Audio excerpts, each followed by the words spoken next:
Are you wondering what wild and obscene things crazy rich parents do to try to get their kids into college? If so, that's what I'm going to talk about in this video. If you're wondering who I am, my name is Brooke, and I've worked as an independent college consultant for over a decade and a half. I've also coached the SAT and the ACT. I've worked with students who've scored perfect scores on both of those. I've also scored perfectly as an adult. I have a couple of online courses, so if you're looking for a more affordable way to get in the door and to up your game at colleges and universities, you should definitely check that out. I've also got a couple of books on the ACT math section at Amazon.com. We're on social, and we've got a lot of free resources for you guys, so make sure you plug in, subscribe to our YouTube channel. You can find us on TikTok now. We're gonna be doing some original content there too, so make sure you follow us if you do that whole TikTok thing. And SupertutorTV.com/subscribe, sign up to our mailing list. We'll send you any deals, any awesome things we've got going on. Cool, okay.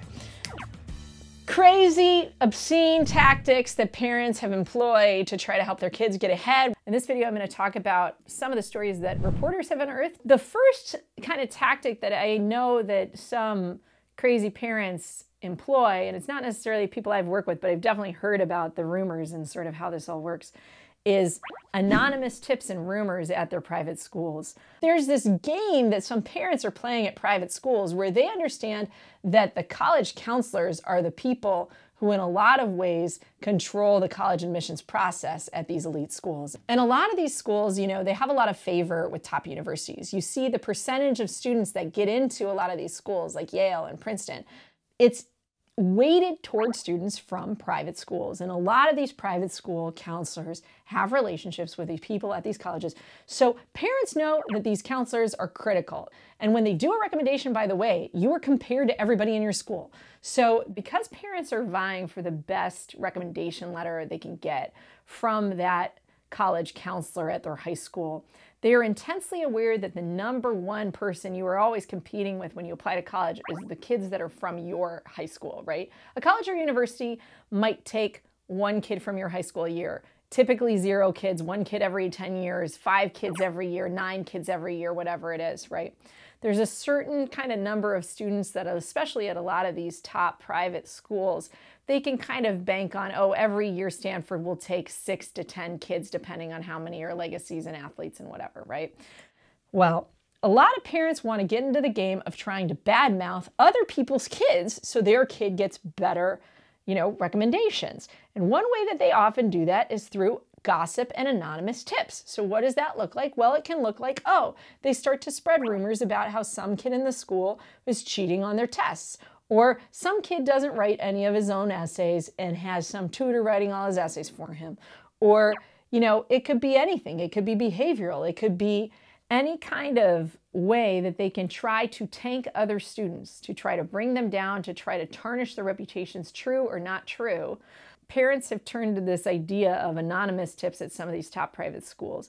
So that's one tactic that people have been using. I don't think it's a good tactic. It actually led to, at Sidwell Friends School, there was an article that came out recently in the last year or two about how in 2019, Sidwell Friends, which if you don't know what it is, it's a very uppity private school outside of Washington, D.C., where both Obama and Clinton sent their kids, that all of their college counselors left the school within the course of a year because of the bad behavior of parents, because so many parents were frustrating these counselors and they were just under so much pressure from the parents, from this kind of like gossip and anonymous tip making and trying to bring other students down in this weird competitive atmosphere, that they just were like, forget it, we're getting out of here. So yeah, so #1, anonymous tips. #2, the second thing that I see parents doing is lying on college applications. This can be any range of things. I have a parent a while back that talked to me about another student at her son's school who basically had gotten into a top 5 school, and the rumor has it that the essays that she wrote talked about how she grew up really in poverty, when in fact this girl is like super loaded, totally wealthy. You know, her parents are donating tons of money to the school. She is in no way a poor kid, but she wrote this sob story essay pretending like she was, and that she was this underdog, and that only recently had her family had any money, but she grew up super poor, right? The thing and the problem with essays is that it's not that hard to lie and to tell a story We all know that with sub 5%, sub 10% admit rates, that a lot of your application comes down to the story of who you are. And the more that that story matters and the less that you're getting in off of sort of cold metrics, the harder it is to verify what's true and what's not. I do not advocate lying. It's not something I ever want to see with students that I work with. But inevitably, colleges don't do much fact checking. And that's what Operation Varsity Blues really highlighted, right? With athletes, where it's really easy to fact check. All you got to do is Google the person and try to find their stats online, right? In a world where that should be easy, a lot of colleges weren't fact checking, and that's how this whole thing blew up. But if you look at the recent Rick Singer documentary, when you watch that documentary, the story that I'm kind of interested in isn't this brazen bribery scheme, because that's so out of the park ridiculous that you scratch your head and go, who would do that? It's insane, right? It's actually, if you crank back to the early years of Rick Singer, when the documentary states that he was known for kind of checking the wrong boxes on the applications for kids. So if you had a white kid applying to some college or university that, you know, favored Latino kids or African-American kids, he checked the wrong race box for them, right?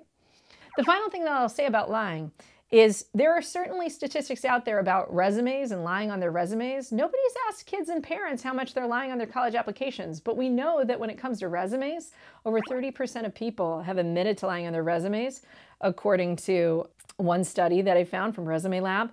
I even found an article that said over 78% of people considered lying, even if it's just overstating their duties at their job or, you know, overselling themselves beyond what they actually have experienced or done. But even within that survey, 30 to 40% of people were telling flat out factual lies, not just embellishments. When we live in a world where that's what's happening in the job market, what do you think is happening in the college application market? Colleges? Yeah. And I know that it's hard to know what's fair in college admissions, but I think we all can point the finger and say what isn't fair. And it's not fair to lie. So there you go. So next point, when it comes to lying, fake transcripts. So this story is actually one that broke in USA Today in 2015. There was an article that it published that basically claimed that among Chinese students applying to American universities, that there are certain policies that are somewhat troubling in terms of verifying who these students are and what they've accomplished. There was an organization called Zinch China that claimed that 90% of Chinese kids were forging recommendation letters and half of them had forged transcripts from their high school. I've also read that some Chinese high schools allow students to enter their own grades into their transcripts before sending them to American universities, which obviously leaves a lot of room for dodgy behavior. To me, what it's led to is it's made it really hard for a lot of students in China to be taken seriously at US institutions. And I think it's made it hard for US institutions to figure out who to admit because they can't know when to trust something. I think that's why when I work with foreign students, sometimes those grades from summer programs that they do that are those pay-to-play kind of programs that they do at Yale or at Stanford or at Penn or whatever, that those matter more often for international students because colleges and universities are looking for a litmus test that they can trust. And there's just too much falsification. And I'm sure it's something that the parents are potentially involved with or instigating, just as they were in the Rick Singer documentary. You know, I work with a lot of students, and a lot of the times the pressure is coming from mom and dad and not necessarily from the kid, especially when it comes to bad behavior. Number 4, bullying teachers. So recently, there was an article in The Atlantic by Caitlin Flanagan that talked about how obscene private schools have become. And in this article, she discusses how when she was a teacher, that she had a parent come into her when their kid got an A-. I certainly know that private school parents can come on like a ton of bricks, as her article says, and be extremely demanding, right? This is just not fair to teachers, so please do not bully your teachers. That being said, I do in a video recommend that students try to negotiate with their teachers or talk to their teachers to try to improve their grades.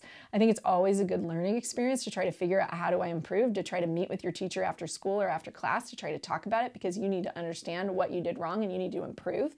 Also to understand that negotiation is life. Life is negotiation. Advocate for yourself. There's nothing wrong with that. But parents bullying teachers, that's, I think, crossing a line that I'm not really a fan of. Okay, next on my list. Now this is really scaling the wall here, and this is press leaks and anonymous collective letters. So recently there was a curriculum debacle at the Dalton School, which is an uppity New York City school. And when the parents didn't like the new curriculum, rather than sound racist and say, hey, I think this is too left-wing, they wrote anonymous letters to complain about what was going on. But like I said, because they're so protective of that recommendation letter from their student and they don't want to be hated by the administration, a lot of this stuff is done anonymously or surreptitiously. But nonetheless, it's a war out there, folks. So there you go. That's my video for today. Maybe you learned something new. Sometimes I know that this college admissions process can drive people crazy and they get really antsy about it and they get really worried about it. But I just want to tell you guys that if you're applying to top colleges, you know, if you can at least get the scores and the grades that would get you in, even if you don't get into a top college, chances are the outcome of your life is going to be negligibly impacted. And if you don't get in and you did everything right, shrug your shoulders. It's not for you. There's another college for you, and that's okay. And your life is going to be okay. You matter more than where you go to school, and that's always been true. When it comes to life outcomes, you are the greatest ingredient. So those are my 2 cents. I hope you guys found this entertaining. Thumbs up if you liked it. I'll see you guys next time. Thanks for watching. Ciao for now.